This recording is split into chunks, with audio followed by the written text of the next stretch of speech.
Bismillahirrahmanirrahim. Assalamu alaikum dear students. My name is Aisha Salim. I hope you all are fine and doing well. बेटा हमारे आज के lecture का topic है respiration, the third life process in plants. तो बेटा आज के एसएलओ में हम अपने last life process that is respiration उसको डिस्कस करेंगे और इंशाल्लाह इस एसएलओ को कंप्लीट करेंगे। तो बेटा हम स्टार्ट करते हैं। मुझे बताइए कि ऐसी कौन से प्रोसेसेस या टास्क हैं प्लांट की बॉडी में जिनको सर अंजाम देने के लिए प्लांट को एनर्जी की ज़रूरत होती है। वेरी गुड डियर स्टूडेंट्स, हमारे पास different processes like growth, photosynthesis, transpiration, reproduction and active transport, ये तमाम वो प्रोसेसेस हैं जिनको पूरा करने के लिए एक प्लांट को एनर्जी की ज़रूरत होगी और ये एनर्जी हमें मिलेगी रेस्पिरेशन के ज़रिए, the process of energy production. तो बेटा हम डिफाइन करते हैं रेस्पिरेशन को। इस प्रोसेस के अंदर फूड मॉलिक्यूल्स जो कि फोटोसिंथेसिस के नतीजे में बनेंगे, उन फूड मॉलिक्यूल्स की ब्रेकडाउन होगी और हमारे पास एनर्जी प्रोड्यूस होगी और इसी एनर्जी को प्लांट इस्तेमाल करेगा अपनी डिफरेंट प्रोसेसेस या टास्क को पूरा करने के लिए। तो बेटा हम इस डायग्राम के ज़रिए अपनी इस डेफिनेशन को बेहतर तरीके से समझते हैं कि हमारे पास फोटोसिंथेसिस के नतीजे में जो शुगर या जो फूड प्रोड्यूस होगा रेस्पिरेशन के प्रोसेस में, उसी फूड की ब्रेकडाउन की जाएगी और हमें एनर्जी मिलेगी और इसी एनर्जी को यूटिलाइज करते हुए प्लांट्स अपने तमाम फंक्शंस को परफॉर्म करते हैं। तो बेटा रेस्पिरेशन के बारे में हम मज़ीद समझते हैं। ये प्रोसेस हमारे पास दो जगहों पर होगा। First one is mitochondria and second one is cytoplasm. तो बेटा हम सबसे पहले माइटोकॉन्ड्रिया को डिस्कस करेंगे। आप जानते हैं कि हमने अपने प्रीवियस क्लास में माइटोकॉन्ड्रिया के बारे में पढ़ा कि ये एक ऐसी ऑर्गेनेली है that is known as the power house of cell. तो बेटा मुझे आप बता सकते हैं कि हम इसको पावर हाउस ऑफ सेल क्यों कंसीडर करते हैं? Very good dear students, mitochondria को पावर हाउस इसीलिए कहते हैं क्योंकि ये एनर्जी की प्रोडक्शन में बहुत अहम किरदार अदा करता है। तो बेटा अगर हम देखें तो हमारे पास ऑक्सीजन और ग्लूकोज जो कि फोटोसिंथेसिस के प्रोडक्ट्स हैं वो एज अ रिएक्टेंट काम करेंगे और ये प्रोडक्ट्स बनाएंगे that is carbon dioxide, water and ATP is referred as energy package. इसकी फुल फॉर्म है हमारे पास एडिनोसिन ट्राइफॉस्फेट और ये हमारे पास एनर्जी पैकेज इसीलिए है क्योंकि यही सेल को एनर्जी प्रोवाइड करेगा जिसको यूटिलाइज करते हुए वो अपने तमाम फंक्शंस परफॉर्म करेगा।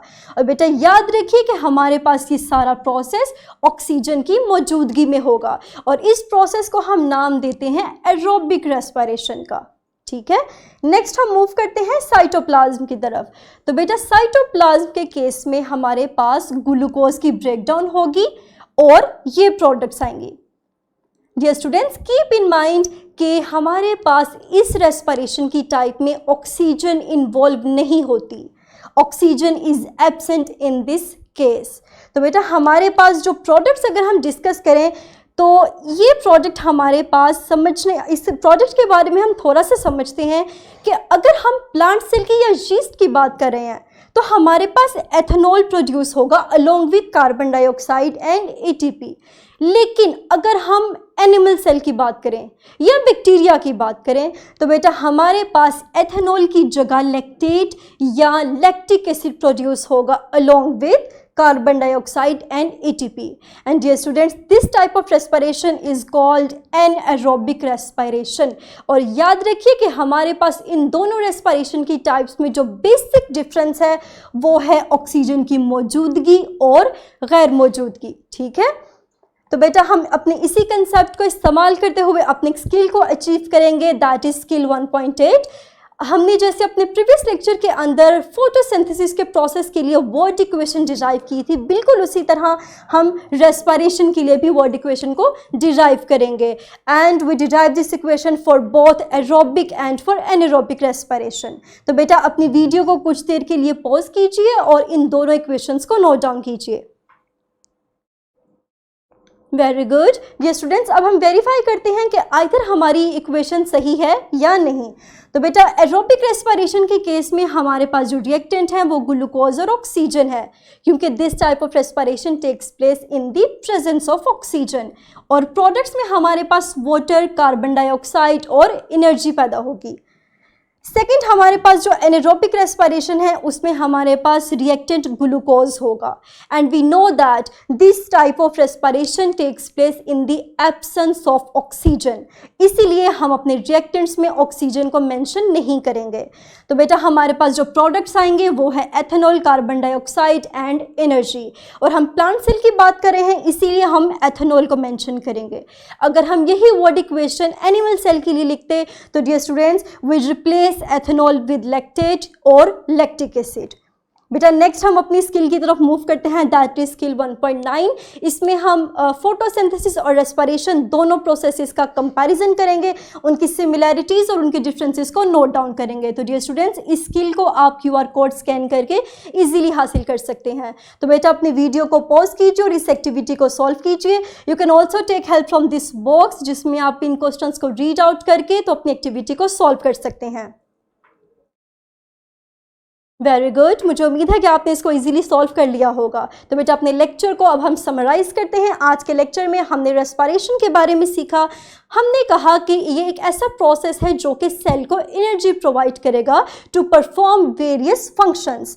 मज़ीद हमने सीखा कि ये प्रोसेस हमारे पास माइटोकॉन्ड्रिया और साइटोप्लाज्म में होगा। अगर मैं माइटोकॉन्ड्रिया की बात करूं तो बेटा हमारे पास माइटोकॉन्ड्रिया में ग्लूकोज ऑक्सीजन की मौजूदगी में हमें एटीपी और कार्बन डाइऑक्साइड देगा अलोंग विद वाटर। और हमारे पास एटीपी जो है वो है एनर्जी पैकेट, ठीक है।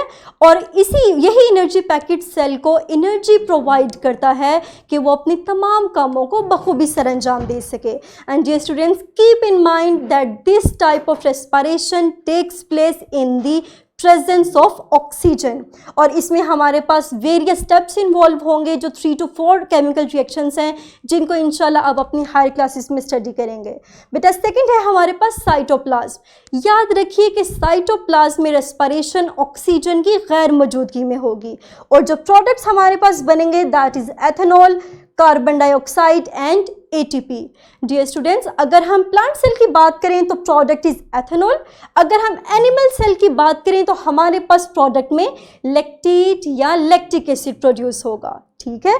और हमने the respiration that takes place in the presence of oxygen, उसको हमने नाम दिया एरोबिक रेस्पिरेशन का। लेकिन ऐसी रेस्पिरेशन की किस्म जो कि ऑक्सीजन की गैर मौजूदगी में होगी, डियर स्टूडेंट्स, उस रेस्पिरेशन को हमने एनारोबिक रेस्पिरेशन का नाम दिया।